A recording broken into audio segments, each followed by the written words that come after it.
ఈ జవాబు ద్వారా ఇక్కడ చెప్పడం జరిగింది.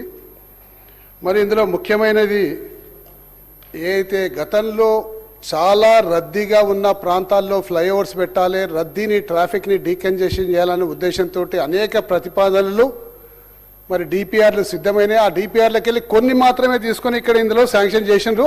అవి ఇప్పుడు అవసరం లేదు అధ్యక్ష. ఉదాహరణకు TKR college junction, Gayatrinagar junction, Mandamallamma junction వద్ద 6 వరుసల దిశగా ఫ్లైఓవర్ 416 కోట్ల రూపాయలతో పెట్టినరు. దీంతో పాటు హస్తినాపురం ఫ్లైఓవర్ చాలా ప్రాముఖ్యత అధ్యక్ష. చాలా రద్దీగా ఉన్న ప్రాంతము, ఖాళీ 1 కిలోమీటర్ ప్రయాణానికి అరగంట సేపు టైం పట్టే ఆ ప్రాంతంలో ఉన్న ఫ్లైఓవర్ని వదిలిపెట్టి ఈ ప్రాంతంలో పెట్టిండ్రు అధ్యక్ష. అలాగే ఆనంద్ నగర్ చౌరస్తాలో, బండ్లగూడ వద్ద ఆనంద్ నగర్ చౌరస్తాలో ఉన్న ఫ్లైఓవర్ ఆడ కూడా ఒకటి ప్రతిపాదనలు పెట్టి డిపిఆర్ గిట్లా అంతా అయిపోయినాయి. అది వదిలిపెట్టి ఇది పెట్టింది అధ్యక్ష. ఇక్కడ ఇంకొక 5 సంవత్సరాల దాకా ఫ్లైఓవర్ అవసరం లేదు అధ్యక్ష. ఇక్కడ కూడా అవసరమే, కానీ ట్రాఫిక్ రద్దీ బాగా పెరిగినాక, ట్రాఫిక్ స్టడీ చేసినాక, ఆ ట్రాఫిక్ స్టడీని బేస్ చేసుకొని మనం ఫ్లైఓవర్ల నిర్మాణం కానీ మరి అండర్ పాస్ల నిర్మాణం కానీ చేస్తాం అధ్యక్ష. మరి దీన్ని ఏ స్టడీ ఆధారంగా చేసిందో గౌరవ మంత్రివర్యులు మీ ద్వారా తెలియజెప్పాలని కోరుతూ, అలాగే అధ్యక్ష ఇంకా అనేక వనస్థలీపురం నుండి పాత హయత్ నగర్ రోడ్డు వరకు సాహెబ్ నగర్ రోడ్డు మీదుగా దాదాపు 16 కోట్ల రూపాయలు మరి శాంక్షన్ చేసి 1 కిలోమీటర్న్నర రోడ్డు ఏర్పాటు పెట్టింది అధ్యక్ష. మరి ఇన్నర్ రింగ్ రోడ్ నుంచి డిఎల్ఆర్ కాలనీ వరకు టీకేఆర్ కాలేజ్ మీదుగా మరి 1.8 కిలోమీటర్స్ 22 కోట్ల తూపటి అది కూడా ఏర్పాటు చేసింది అధ్యక్ష. ఇవన్నీ కూడా సంతోషమే అధ్యక్ష. ఎందుకంటే రోడ్ల లింకేజ్లు కొత్తగా ఏర్పాటు చేసి ఉన్న లింకేజ్లను కూడా వైడెన్ చేసి ట్రాఫిక్ ఈజన్ చేస్తే హైదరాబాద్ నగరంలో ఉన్న ప్రజలకందరూ కూడా ట్రాఫిక్ చాలా ఈజీ అవుతుంది అధ్యక్ష. మేము కూడా పదే మూసీ విషయానికి వచ్చినప్పుడు ఎవరినేం విమర్శిస్తలేము అధ్యక్ష. ఒక రకమైనటువంటి బాధ మేము వ్యక్తం చేస్తున్నాం. మూసీలో కూడా ఒక అద్భుతమైన అవకాశం ఉంది అధ్యక్ష.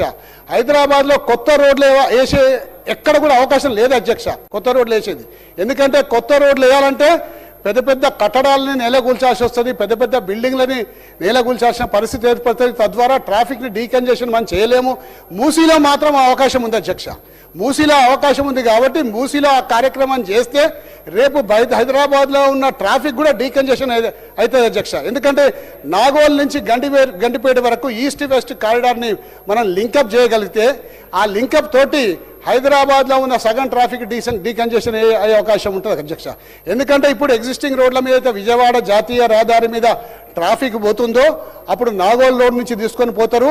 తద్వారా ఎగ్జిస్టింగ్ రోడ్డు మీద దాదాపు 50% ట్రాఫిక్ డీకంజెషన్ అవుతుంది. మరి ట్రాఫిక్ కూడా ఈజీ అవుతుంది. ట్రాఫిక్ ఒక్కటి కూడా అధ్యక్ష, ట్రాఫిక్ డీకంజెషన్ అయితే దాని ఇంటర్లింకింగ్ సబ్జెక్ట్స్ చాలా ఉంటాయి అధ్యక్ష. ట్రాఫిక్ డీకంజెషన్ అయితే తొందరగా గమ్యస్థానానికి చేరుకోగలుగుతాము, అరగంట సేవ్ అవుతుంది. అలాగే అరగంట పెట్రోల్ ఆదా అవుతుంది, అరగంట కాలుష్యం తగ్గించే అవకాశం ఉంటుంది, మనిషి ఫ్రెష్గా ఉంటాడు, మంచిగా పనిచేసే అవకాశం ఉంటుంది. కాబట్టి ఇవన్నీ కూడా మన మానసిక స్థితి మీద కూడా ఆధారపడి ఉంటాయి. కాబట్టి ట్రాఫిక్ మీద బాగా ఫోకస్ చేయాలి. ఇప్పుడు మరి గౌరవ మంత్రివర్యులు వారు ఈ 2.5 సంవత్సరాలు 120 కోట్ల రూపాయలే మంజూరు చేసిండు. నిజంగా మా సభ్యునికి వచ్చిన సందేహం నాకు కూడా వస్తుంది అధ్యక్ష. 120 కోట్లు 2.5 సంవత్సరాల్లో మంజూరు చేస్తే రేపు రాబోయే 2.5 సంవత్సరాల్లో ఎన్ని కోట్లు చేస్తారు, ఎప్పుడు పూర్తి అవుతుంది? 15,000 కోట్ల రూపాయల ప్రపోజల్స్ ఇక్కడ మొదలు పెట్టిండ్రు. సంవత్సరానికి 120 కోట్లు 150 కోట్లు చేస్తే ఇవి పూర్తయ్యే వరకే నేను కాదు మా పిల్లలు చూస్తాడేమో, మా మనవడికి ఇట్లా చూస్తాడేమో అధ్యక్ష. కాబట్టి దయచేసి మంత్రి గారిని మీ ద్వారా కోరుతున్నా, బడ్జెట్లో ఎక్కువ శాతం కేటాయింపులు చేసి హైదరాబాద్ రోడ్లో ఉన్న దుస్థితిని నిజంగా కూడా తొందరగా పూర్తి చేసి ప్రజలకు ఈ ట్రాఫిక్ టికెట్ల నుంచి తప్పిస్తారని ఆశిస్తున్నా అధ్యక్ష.